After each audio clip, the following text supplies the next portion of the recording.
DC's one of the latest animated films has been All-Star Superman, based upon the run by Grant Morrison and Frank Quitely. This movie has the following things in it. Superman is dying. Lois Lane has powers. Lex Luthor has powers. Two Kryptonians follow Superman's path to Earth and take it over while he's taking the bottle city of Kandor to another planet. He fights Solaris. He arm wrestles both Atlas and Samson. He has a bunch of robots. Oh, let's what else happens? The sun becomes blue. He goes to fix the sun. Lex Luthor is arrested for crimes against humanity. You're probably thinking, wow, this movie has absolutely everything in it.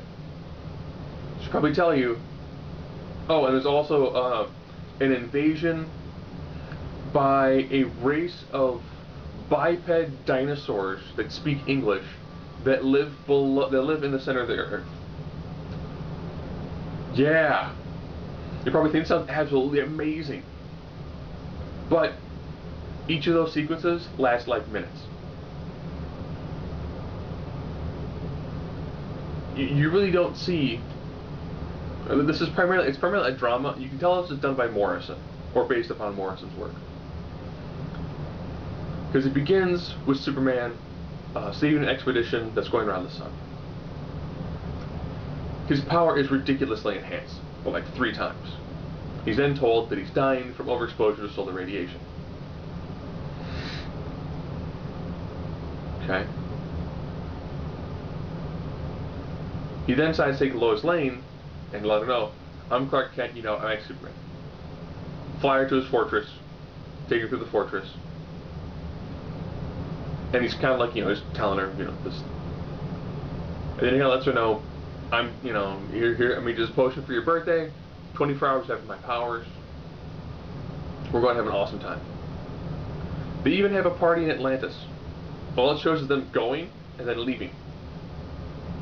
It's kind of like, oh. So there are a lot of concepts that just get touched upon. That I thought they would have actually stuck with maybe half of what they actually showed. You could have done a lot more with this movie. There's a lot of drama and very, very little action. My wife absolutely hated this one.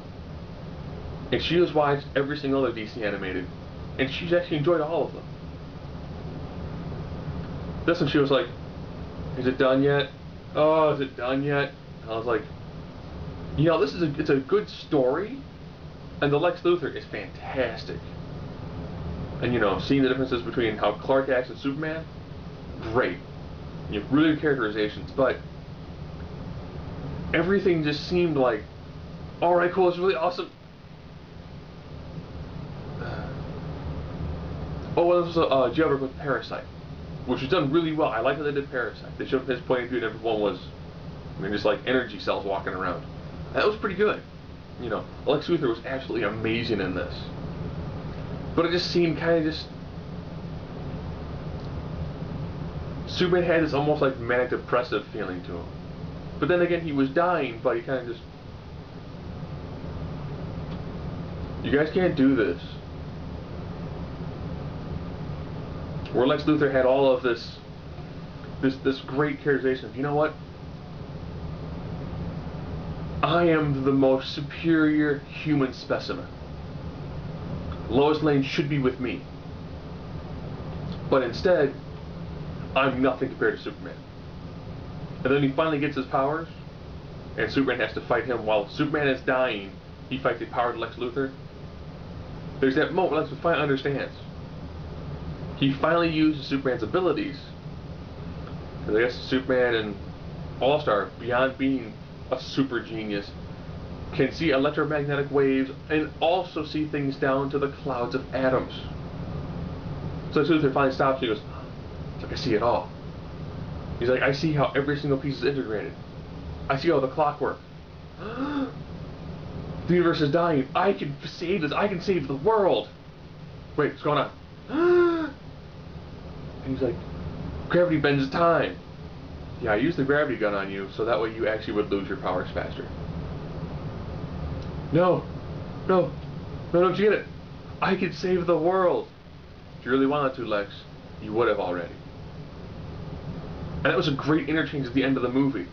Lex Luthor talks all the time about how he wants to see make the world a better place.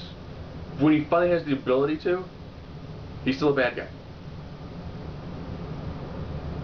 But then, as Superman flies off into the blue sun left by Solaris, he's in there fixing the sun and he'll come back. Lex Luthor decides to give the other head scientist a book. A book that's kind of like his confession, his repentance for everything that he's done, including his crimes against humanity trial that he lost. And it was, out of all of them, it feels like it's something that Morrison wrote that McDuffie kind of, tweaks, try to make it seem like a cartoon. But you can tell that it covered probably way too much information to do this. I mean, they probably would have removed like the Samson section, the Samson Atlas section, and the invasion by the dinosaur people. You probably could have done a lot more with the interplay between Lex Luthor and Superman. Primarily, Lex Luthor dealt with Clark Kent a lot. That was good interplay. But it just seemed to have so much going on that it really didn't mesh well enough and wasn't exciting enough. So, it's a beautifully done cartoon drama, but there's almost no action to it.